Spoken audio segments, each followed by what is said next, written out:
Les Néerlandais vivant en Guinée ont célébré le week-end passé la fête nationale de leur pays, une fête qui a coïncidé avec l'anniversaire du roi Alexander. La rencontre était ponctuée donc par la présence des diplomates guinéens et étrangers. Le renforcement de coopération entre la Guinée et les Pays-Bas était à l'ordre du jour. Marion Fodé Camara, Lamine Silla, compte rendu.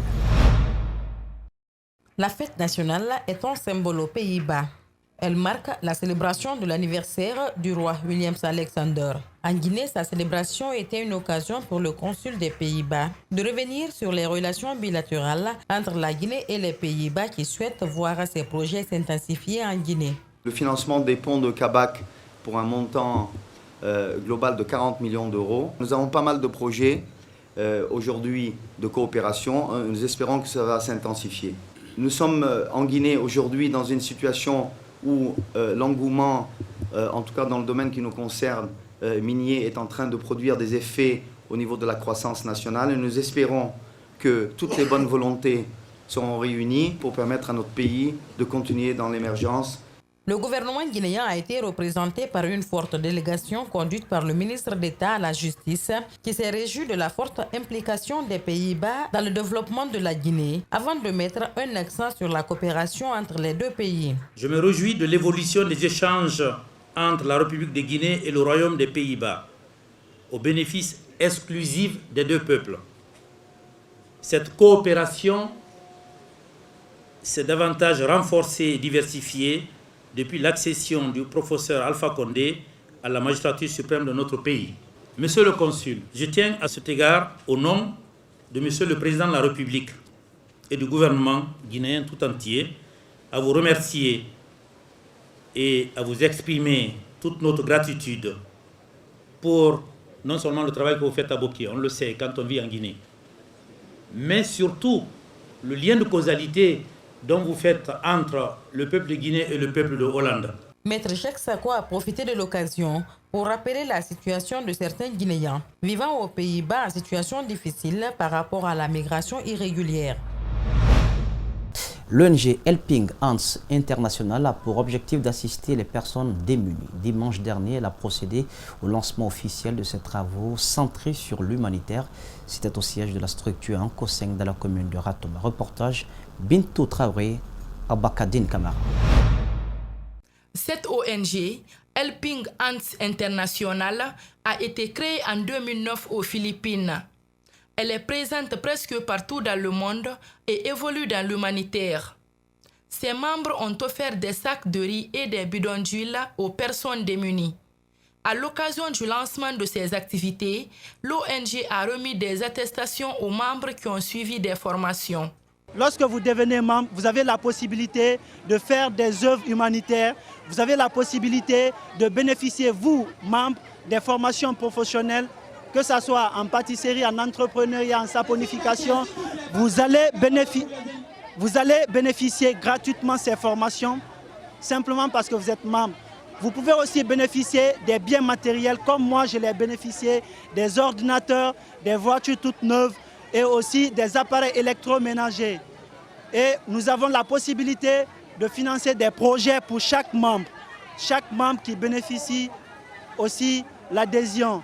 Et nous avons aussi la possibilité d'accorder des prises en charge pour les orphelins.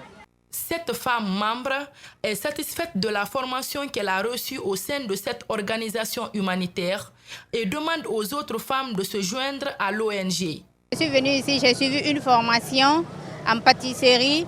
Donc j'ai eu mon certificat qui montre que ce que j'ai appris, je l'ai maîtrisé. Donc aujourd'hui je suis vraiment satisfaite. Je veux lancer un appel à toutes les femmes, les jeunes filles, les jeunes dames, à venir nous rejoindre dans cette immense ONG qui change des vies. L'ONG Helping Hands International est un programme social d'entraide valable pour les hommes que pour les femmes, mais aussi pour les jeunes et pour les personnes âgées. Elle permet aussi à ses membres d'apprendre des métiers de leur choix. Cérémonie de clôture de l'action sociale Prix Impact Éducatif. C'est une initiative de la société Vivo Énergie pour permettre aux jeunes élèves de promouvoir l'excellence scolaire et contribuer à protéger l'environnement. Deux écoles étaient au coude à coude. Elles ont débattu sur le thème comment sauvegarder son environnement. Mohamed Valectoré, Lamine Silla. L'initiative vise à encourager la créativité des jeunes en matière de gestion des ordures et à promouvoir la réussite scolaire. Pour cette phase, 4 écoles d'enseignement préuniversitaire étaient en compétition.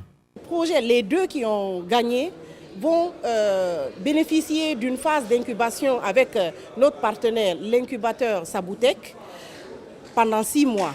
Ensuite, l'un des 2 projets sera financé l'année prochaine par Vivo Énergie Guinée pour l'implémentation, pour qu'on voit concrètement l'impact que ces projets-là ont sur l'amélioration de la gestion des ordures. Réitérer ses engagements sociaux face à la communauté en faveur de l'éducation, Vivo Énergie a lancé ce projet pour récompenser les meilleurs qui pourront contribuer à protéger l'environnement. De ce concours, c'est le lycée Worou de l'Abbé qui s'en est sorti vainqueur et l'université de Kindia est ainsi retenue pour ses projets futurs qui visent à assainir la ville des agrumes. Nous avons présenté notre projet qu'on a intitulé École verte. Notre projet nous a abouti à une solution. Quand même, aujourd'hui, je suis très content d'avoir remporté ce trophée-là. Une finale évaluée sur la base des critères de la qualité de prestation des élèves, leur esprit d'équipe et les caractères de projet présentés. Construire un projet, le budgétiser correctement et le défendre avec toute l'aisance possible. Et ça, c'est très bien de voir aussi des étudiants qui rêvent de solutionner certains problèmes environnementaux dans notre pays. Pour récompenser, 2 projets présentés ont été retenus. Le prix d'école, le meilleur de chaque catégorie a fait gagner son école et université.